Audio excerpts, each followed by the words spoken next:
What's up, everybody? Welcome back to another episode of Day One Radio right here on Hip Hop Daily. You know what I'm saying? Kind of had a brain fart almost right there. It happens. You get so used to saying stuff. You know what I'm saying? You got to think about it. No, we're on live Hip Hop Daily. You know what I'm saying? I'm Maurice Garden, and I'm here with my man Branden Peters. What's going on, man? Ain't nothing, man. Pushing through this long ass week, man. I can't believe it's when we record on Tuesday. It's only Tuesday. It feel like Friday already, man. It's been a long. You got like a whole 3-4 days to go. We all do. I know, right?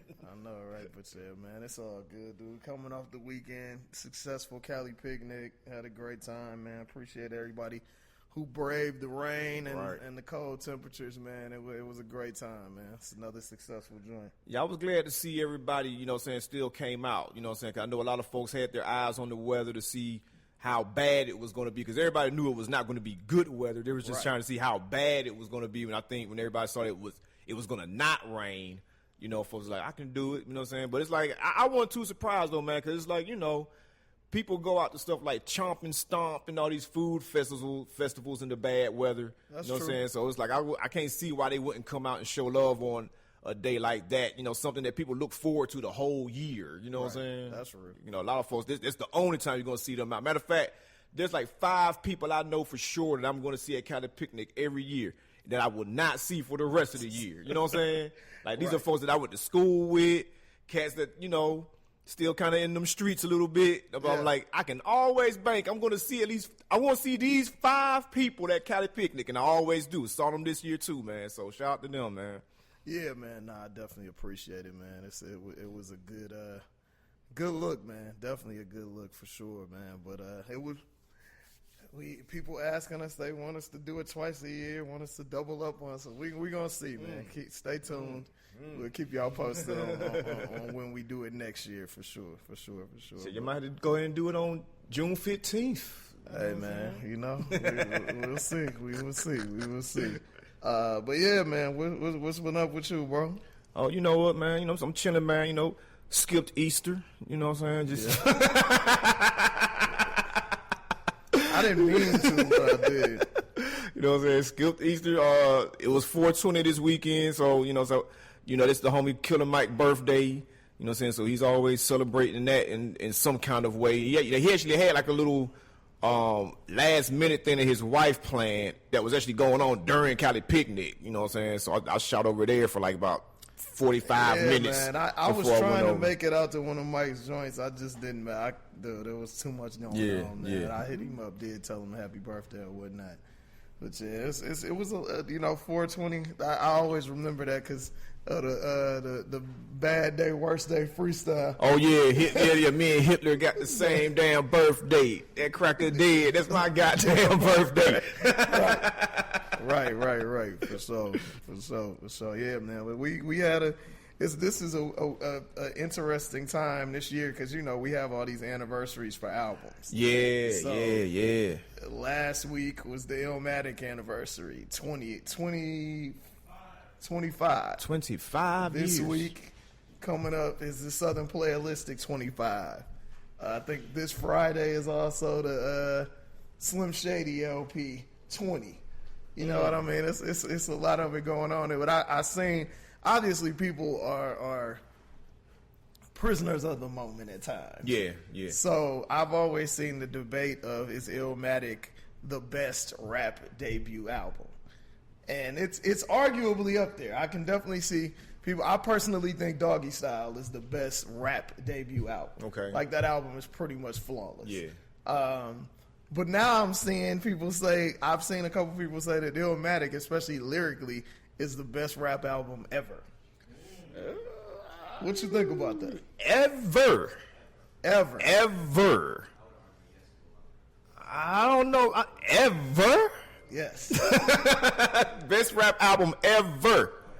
Like, so folks are just speeding past both Biggie albums. People are speeding past Reasonable Doubt, which can count as which is a debut as well. You know what I'm saying? People are just like skipping past the first Outkast. There's a lot of stuff that we're skipping past to say is like the first, like the best ever. You know what I'm saying? It's like I don't know. And plus, like I don't never really get caught up in that ever stuff because it's like time is a long time. Stuff changes. When you say ever, you can't count the future. We just counting up until that. Like we don't know somebody. I'm counting everything afterwards too. It's like ever. Illmatic best album ever. I don't know, man. Like I definitely enjoyed the album like so many other folks, but ever.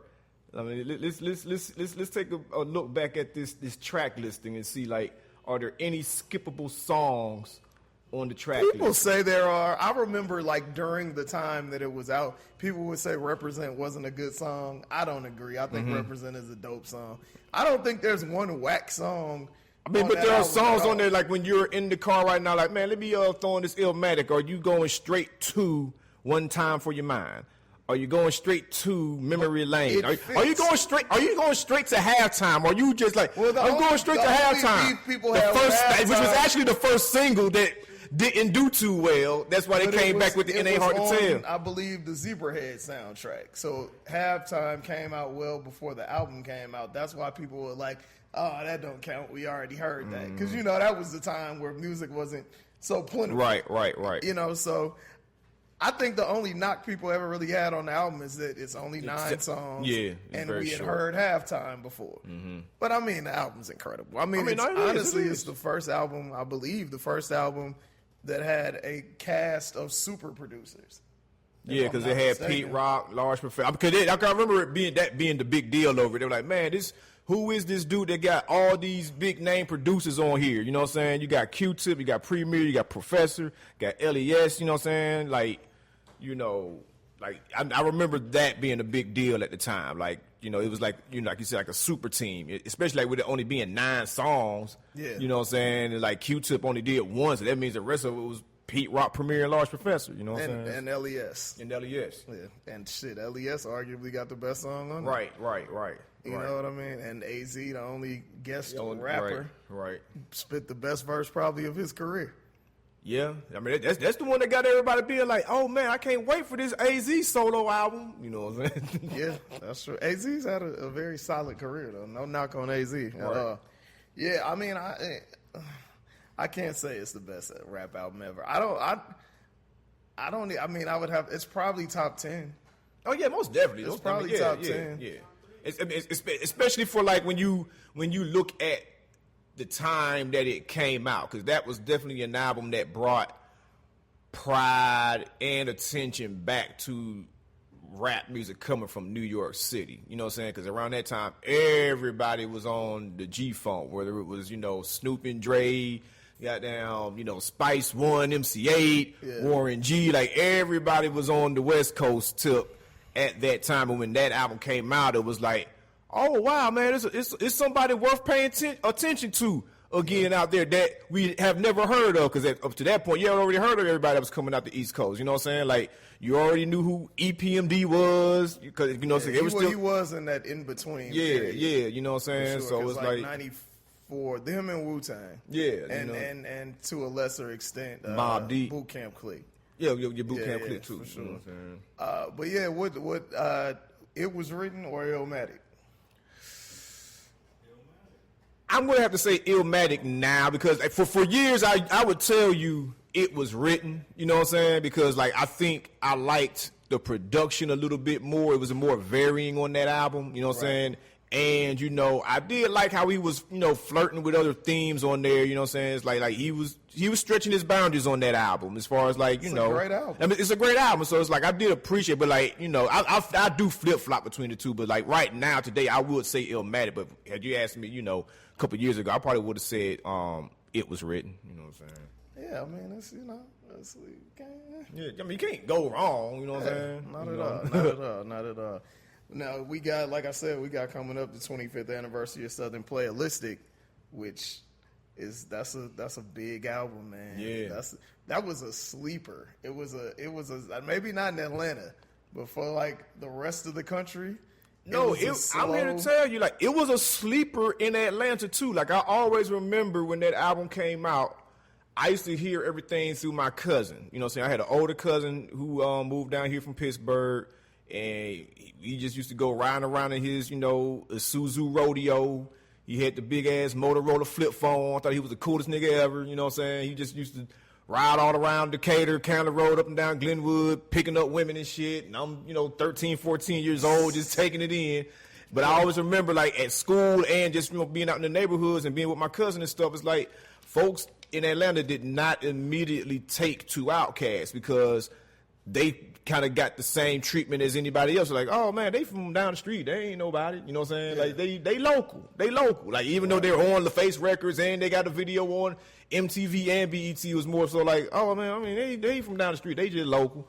You know what I'm saying? And everybody was, like, and a lot of people that was down here were on the same thing as everybody else. Because, Atlanta had not put itself on the map yet as a rap music city. So we was in tune with everything else. So it was either Wu-Tang or Snoop Dogg. You know what I'm saying? So it was like we was on the same wave. But y'all, to your point, though, like, it was a sleeper in Atlanta, too. I don't think people really got on the album maybe until, like, sometime between the Southerplayalistic single and Get Up, Get Out, Get Something. You know what I'm saying? And then by the time Benz or Beamer came out and they shot that video at the car wash when everybody was bankhead bouncing, folks were like, oh, yeah, okay, yeah, they us. That was like that was almost a year later. Yeah, it was the New Jersey Drive soundtrack. I think it was like around that time Atlanta was finally kind of like, real street. Yeah. Like, that song is real street. The beat is hella hard. Right. Like, it ain't smoothed out. It ain't funk. And nothing like that. Yeah, I know for us, man, like me and my partner Jarvis, shout out to the homie, we was the only people I knew that was really bumping this album. Mm-hmm. And then you didn't really hear it in the streets. You didn't really. But then we went to, back then, KMEL had this thing called Summer Jam, and it was 2 days of concerts. And it was the first, like, before Summer Jam with Hot 97 in New York or any of that. And everybody would perform. So they came out super early on Saturday, that first day. And everyone who was in there was singing along to the songs. And I'm like, what is this, a closet thing? So I'm like, y'all scared to like some Southern niggas music other than the Ghetto Boys? Right. Or Two Live Crew. But it was like, and like from there, obviously I came to school in the South. And man, I was like, okay. I was always a fan. From the first day I saw on video LP with the Players Holiday, whatever. Players Ball. The first time I saw that video, I was like, oh, these dudes got it. Mm-hmm. Yeah, that's super raw. I definitely appreciate it. I wish they would make more music, but I don't think that's ever going to happen. Nah, I think, because I think it's one of those situations where it's like, both of those dudes are grown-ass men that have taken different paths. And, with that, if you're taking different paths in life, you're taking different paths in creativity, you're taking different paths in business, you're taking different paths and just, how you just maneuver, you know what I'm saying? So I think it'll be tough to, like, try to make that album one. And then, make the album that you think people want from you, you know what I'm saying? It's like, at this point, I don't know. Of course, I would want it, but, I don't, like, contractually, they have to put out one more album contractually. No, that's what it is. Like, they do Have they put out a greatest hits album yet? Yeah, they have. They put that out like right after Stankonia, like between Stankonia and Love Below. Our greatest hits came out because it had the whole world on it. You know what I'm saying? So they already put out a greatest hits, but it's like they do owe the label like one more Outkast album. You know what I'm saying? That don't mean nothing, right? You know what I'm saying? All you gotta do is just not make it. Shit. Yeah, you know what exactly. That means absolutely nothing. Yeah, I don't think we getting one either. Plus, they don't need the bread. So it's unfortunately we won't see. But I think them living two different lives and all of that stuff to me makes for better music. Don't nobody want to hear two niggas rapping about the same thing on every song. No, you don't. And I think that's one of the things that made the group greater as they got older. You know what I'm saying? Like having that dichotomy between two very dope MCs. You know what I'm saying? Coming up with two different perspectives because you don't get that a lot in rap groups. You know what I'm saying? A lot of rap Hell groups, no. you know, they would be rapping about the same thing. They would just sound differently. Yep. You know what I'm saying? Exactly. You just, oh, yeah, that's not his voice. That's not his voice. These two dudes, like, you were getting two totally different perspectives on things. You know what I'm saying? And honest perspective. Right. Which is what, to me, made them different. You know, those are, like I said, those are classic albums. And then we got Eminem. I don't think Eminem has ever released a classic album. If there is a classic album in his catalog, it would probably be Marshall Mathers LP. Yeah. You know what I'm saying? Like that's the second one. That's the second one. Like, AKA the first Eminem album that black folks really fucked with. No, it is. Cause like, you know, cause I remember, like, I was on Eminem pretty early. Cause I remember when I was on college radio in Fort Valley. We got a CD in the mail. No. I'm lying. The first time I heard of him was actually on when he was freestyling on King and Sway show. And one of my homeboys was a DJ. He used to get all the VHS tapes of like all the DMC battles and all that stuff. So he had this tape. It's like, man, there's a white dude, boy, man. It's some dude named like Eminem. Like, you know, I was like the Candy Eminem. Like, I guess so, but shit, this dude raw. And I remember watching that video. I'm like, man, this motherfucker crazy. He raw as heck. I remember he had some line on there.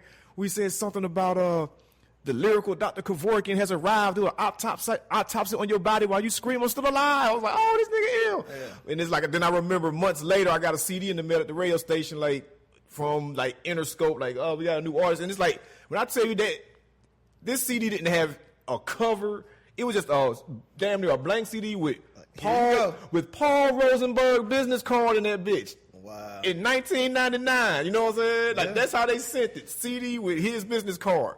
You know what I'm saying? I was like, oh, man, it's that white boy. And it was the I Don't Give a Fuck song. It's like, that song didn't blow. You know what I'm saying? Wow. Like, things didn't blow until, you know, My Name Is came out, like, months later. You know what I'm saying? But if there is a classic Eminem album, it's that one. It's Marshall Mathers EP. And I put Slim Shady probably second. After Marshall Mathers EP is when he just really started getting into the whole, I am a white rapper. You know what I'm saying? I am white and I rap. And it's funny that this happens all at the same time because I don't know if you listen to Sada Baby at all. But Sada Baby from Detroit, he's super dope. But he was somebody was interviewing him and he was basically like, man, they was like, is Eminem like top 5 in Detroit? He was like, hell no. Like, not to niggas. No. I don't think it ever was like that. That's real though. Like, I mean, I always say Eminem is one of the best technical rappers ever. Right. But if he was black, he'd be Chino XL or Razzcast. Yeah. Like, that's very accurate. That's very accurate. It was phenomenal marketing, a few really good songs, and Dre. Like, but Dre is part of the marketing. Mm-hmm. You know what I mean? Like, I can't even but he's become such a fixture, and he also knows his shit.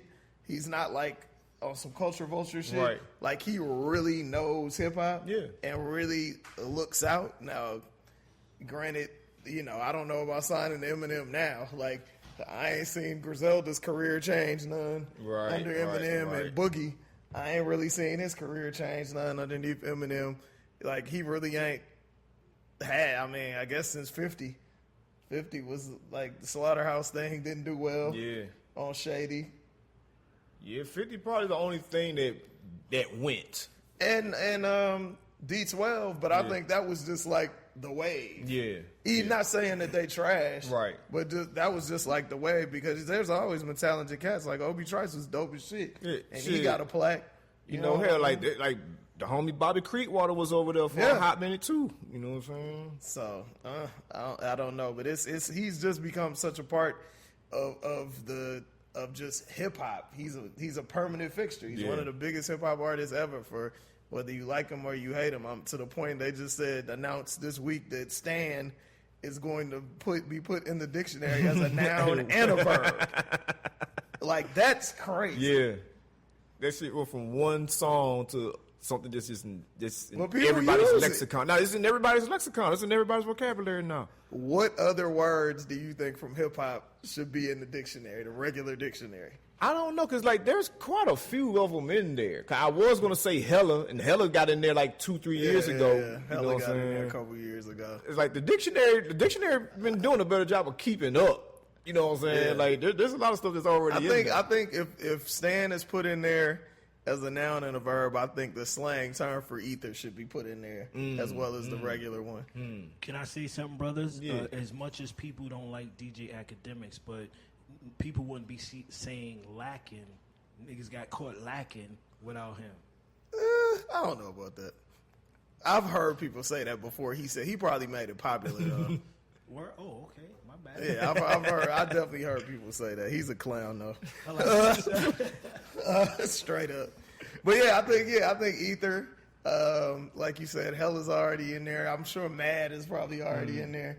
I think luncheon should be in there. Luncheon? Luncheon has always been one of my. That's not a West Coast word at all, but luncheon is hilarious because it's so accurate. Yeah. Like, you know what I mean? But yeah, so we'll see. I think it's dope, man. Like they said, 640 words that got put in. That is the one that made all the news. You know what I mean? Right. That's pretty dope, man. I can't even knock him in at all. So Friday is the 20th anniversary. I'm sure there are people all over the world that will reminisce when they used to pop pills and dye their hair. They probably got kids and 401ks now. Right. Back in 99, they was wilding. Yeah, that was a crazy time because I remember I liked the Slim Shady LP. Like I was like an Eminem fan. I remember trying to put my homeboys on and they was like, nah, bro. I was like, what you like about this, man? This dude, he rapping. It was like, bro, I don't want to throw my baby mama in the trunk, dog. I can't relate to this shit. Nigga, I want to kill my mom, nigga. I don't relate to this shit. That's real. But again, he could do that. Right. You talk about shit like that and you black, you Brother Lynch. You know what I'm saying? Yeah. Nobody takes it as a joke. They take it as, he might really be on that shit. Yeah. So, it's, also, dude, Friday is Schoolboy Q finally coming out. You looking forward to it? Hell yeah, you know I'm a Schoolboy Q fan. I love that the single he dropped with that crazy ass video. Oh, with the video? Yeah, that was cool. hard. It was cool. I'm interested, of course, because I enjoyed I've enjoyed all of his work up to this point. But it's a trip because I remember hearing a video, watching an interview where he was talking about his mind state going into it. And he was pretty much like, I'm just having fun. I'm just having fun. Like, I'm rich now. I'm just having fun. And sometimes if I hear artists say that, I'm kind of like, damn, man. You mean you're just going to be going goofing off in the studio now, man? Like, you ain't going to really just be trying to rap and, give folks what they want, you know what I'm saying? So it's like, I'm still curious to see what he does, you know what I'm saying? Because, he's another artist that, he doesn't just put out stuff all the time. He takes his time with it. So, it's going to be some kind of quality, you know what I'm saying? I'm just curious to see, like, if he's going to top his previous work with this. I'm assuming that it's going to be pretty reckless. He got on a paper bag over his face on the cover, and the name of the album is Crash Talk. So I'm assuming he's going to be talking that shit. I don't think I really like the Chopstick song with Travis Scott. Yeah, I wouldn't, but I don't fuck with Travis Scott, so that's probably one of the reasons. But it's a very, like, he got a little baby on there, Ty Dolla $ign, YG, Kid Cudi, 21 Savage. Like, I'm looking forward to it. I want to hear it. I like rappers that make aggressive music, so that's why I appreciate his that's what I'm saying. But again, though, it's like, and he can really rap. When I heard him saying, "I'm just having fun. I've gotten rich now," it's like, how aggressive is he going to be going in to this album? That first single was pretty aggressive. The first single was pretty aggressive, so I'm thinking it's gonna be cool, man. I'm definitely looking forward to it. Are you gonna go see the Avengers? You know what? 3 hours. I might, because, like, up until Black Panther, I couldn't tell you the last Marvel movie I saw, if any. You know what I'm saying? I think the last Marvel movies I saw was, like, one of the early X-Men or something. Like, I was never really into, like, the Marvel movies. But then I messed around and saw Black Panther. Then I went to go see Endgame. You know what I'm saying? So I was like, no, not Endgame, but Infinity War. You know what I'm saying? No. So I saw those, like, oh, okay, I can see why people are really into this, man. Like, I want to see how this story ends now. But 3 hours is a long time. Bruh. 3 hours is a long time. Our homeboy Jerry Barrow posted on Twitter earlier talking about he went to use the bathroom before go watching it, and he started talking to his bladder like he talked to his kids, like, go one more time just to make sure. Yeah, that's going to be an odd dude. I'm going to go see it. One of the homies got tickets to go see it Thursday. I guess they doing a screening or something. So this is it for MCU after this? This is like it? I have no idea. I'll be going in there just to be entertained. Yeah. I don't know nothing about no origin stories. I don't know nothing about if this character was black or white, or I know nothing. Right. I can count on one hand how many Marvel comic books I've ever even flipped through in my life. So I don't be knowing. Right. If people be complaining and tripping online, I just sit back and be entertained. I'm like, if the movie is good, it's good. If it suck, it suck.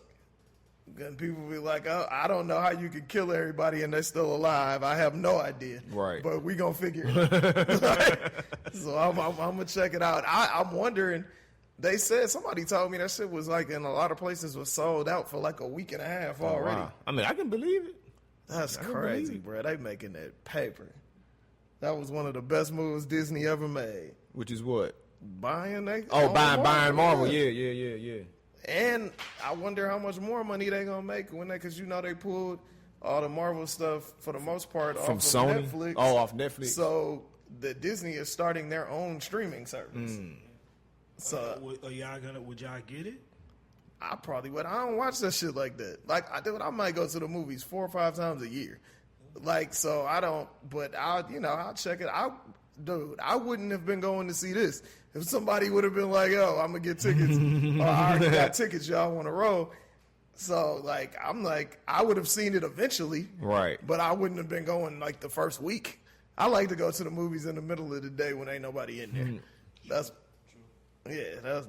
my thing, bro, all the time. But we gonna see. I think it's probably gonna do another $1 billion. Right. This might set all the records. Exactly. And then they say Black Panther 2, or whatever they're gonna call it, will be out in Black History Month of next year. What? That's what I've seen online. That'll be dope. I'll definitely go see that. So they must be bringing him back to life in this Avengers movie when they do. I guess maybe they was in another world. Right. Who knows? I can't call it. Just Thanos. I guess he wasn't as powerful as we thought. Right. Who knows? I have no idea whatsoever. Did you see that your girl is going on tour? Nicki Minaj. My girl? Chris Brown. She gotta be somebody, girl. Shit. Yeah, I saw that. I mean, that's a very polarizing tour because people either love them or hate them. You know what I'm saying? You got people that either love Chris Brown or think he should be in jail somewhere, or people that love Nicki Minaj or just hate or just think she's the worst thing that ever happened to rap music. So there's going to be a very polarizing just has tour. A polarizing personality. I'm trying to figure out because the tour that they announced with Future got canceled, right? Or they said postponed, but then it never was back on. Yeah, because of the ticket sales were so low. So I'm like, well, Chris Brown. I'm assuming more people pay to go see Chris Brown than they pay to see Future. It's in arenas, but I'm like, I'm curious, like, how is that going to work? Because Chris Brown got his haters too. Right, that's what I'm saying. Like, you got people that either love his music or think he should be in jail. You know what I'm saying? So it's like there's no in between of like, you know what, I might go to see Chris Brown. I don't know. It's either yes, I'm going, or nah, F him, he needs to be in jail. So it's like yeah, you got a point. I don't know. I'm like, neither one of them has an album out. Neither one of them is. Well, Chris Brown dropped some singles over the last couple months. His that last Brandy album had 40 songs. So. Yeah. Well, he just dropped that single over the Shanice "I Love Your Smile" joint that kind of did well. I don't know. I'm curious, bro. I'm super curious to see how this stuff goes because it's, dude. I was talking to somebody about this earlier. Like, there's so much fraudulent stuff in music of people paying for streams, faking views, all of that. One of the last real joints is the concert. So if people ain't paying to see you, you really ain't popping. Right. Like, period. Like, you're really not popping. Like, you can fudge all that other stuff. You can pay all it on the radio. You know, get streams up. Oh, my video got 60 million views. How many of them was farming systems? Because I can't even sit here and act like I'm just all the way in tune with the musings and music of Nicki Minaj. But, like, that Queen album is like, I don't remember anything really penetrating my radar from it. You know what I'm saying? The only song is when she redid Dreams, Biggie's Dreams. That was the only song that trended on Twitter for about a day. Yeah, but people were talking about. She had some big performances and just nothing.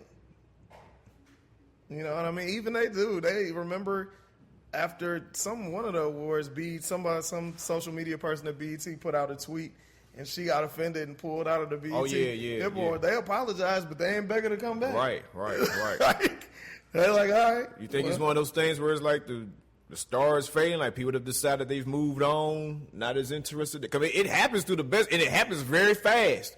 It happens very fast when people decide, you know what, I don't want any more of that. I'm good. If you think about it, though, like, there's never been a woman rapper solo that had a super long run based off of music. Mm-hmm. Like, Lauryn Hill stopped making records. Queen Latifah started acting. Yeah. MC Lyte would only drop here and there.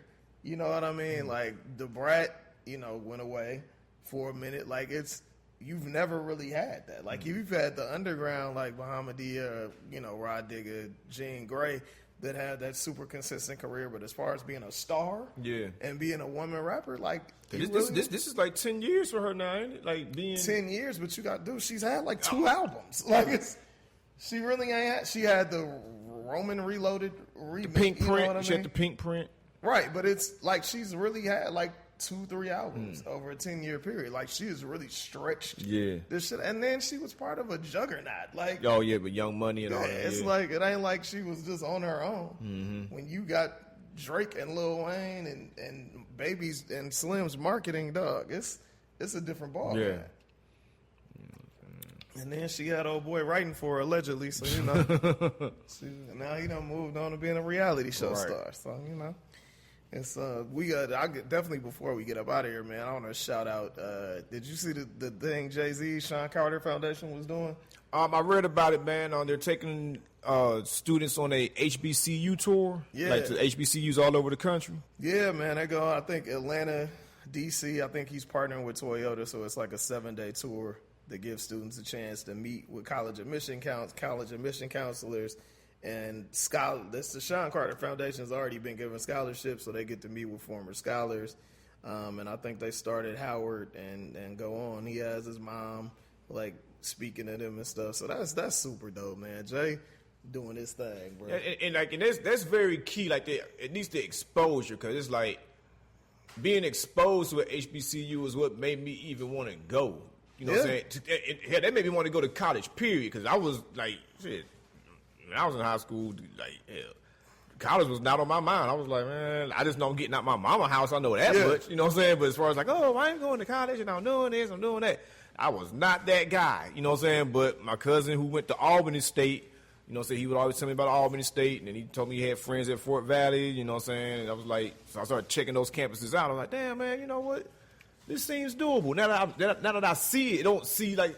Seems like something that's so far-fetched, you know what I'm saying? So it's like the exposure is key, you know what I'm saying? Because there's probably going to be a lot of kids on those tours that go visit the schools, probably don't go to any of them, but they're going to go to some school. Yeah. Probably an HBCU that's probably smaller, you know what I'm saying? But the exposure is, like, that's very key. Yeah, I definitely wanted to go to college. I had no idea, like, what I was going to do. It was just like, basically, I got there and was like, oh, okay, this is what it's about, huh? Yeah. We're going to go on and figure this shit out. Right. And try to get up out of here in about 4 years. Right. You know what I mean? But that's part of just life, bro. I just wanted to get away from home. Yeah. That was my thing. Like, for me to go to Norfolk State, my cousins lived in Virginia, and I used to visit them every summer.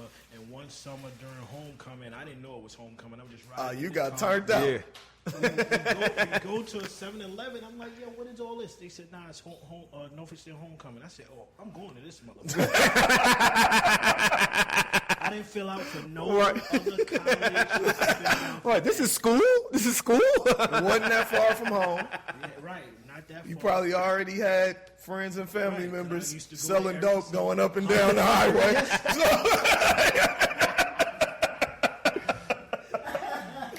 You know, hey, it is what it is, man. That's true. Gotta get it how you live. But, yeah, man, I got there, but I definitely want to shout out Jay, man. Shout out to them kids too, man. Go to the experience. It is, you know, somebody was talking to me earlier about it, why a lot of famous alumni of HBCUs don't allow their kids to go to those same HBCUs, and you know, it'd be different politics and, you know, things of that nature, man. But I will say, I can't speak for nobody else. I can't speak for what happened after I've left. But my experience at Clark Atlanta University, I would not trade for the world. Yeah, mine's either. Yeah, at Fort Valley, mine's I had either. a ball. I learned a lot. I made great relationships, long-lasting business and friendships to this day, man. I can't knock it at all. That shit's key. Like at schools like that, even the larger ones, like you don't just get treated like a number because, you know, like everybody there has some kind of connection, you know what I'm saying? Whether it be with each other or somebody that was there before you. Like you're not just student number 3944, you know what I'm saying, sitting in classroom 208. Right. You know what I'm saying? Yeah, I went to overcrowded public schools. Nigga, I wasn't trying to go to an overcrowded college. Shit. Like I wasn't trying to be in no class with 250 people, 300 people. Right. That shit ain't cool. You ain't even got to go, really. Like, but, you know, it is what it is. But, yeah, man, we appreciate y'all listening and watching. Oh, once again, we got a big announcement to make. May 24th in Atlanta, Georgia, Aisle 5, which is a venue in Little Five Points, man. We will be doing the 3rd anniversary of Hip Hop Trivia. It's going to be a game show format and an after party, man. We're going to have prizes, cash prizes, and other prizes. Picked up a bunch of stuff today to give away, as a matter of fact. So make sure that y'all follow us on Hip Hop Trivia ATL. Make sure you follow us on Day One Radio. We'll be dropping the ticket link information this week, man. But it's going to be a great time. So if you're in Atlanta Memorial Day weekend or you coming into town, want something to do Friday night, come kick it with us. And then the next night is the Groove. Yeah. So, you know, you got a whole weekend to make of it, man. It's going down. My birthday about to be long as hell, goddamn. Hey, man, we gonna get it popping, man. We gonna get it popping. Shit, we appreciate y'all listening, man. Appreciate y'all watching. We'll holler at y'all next week.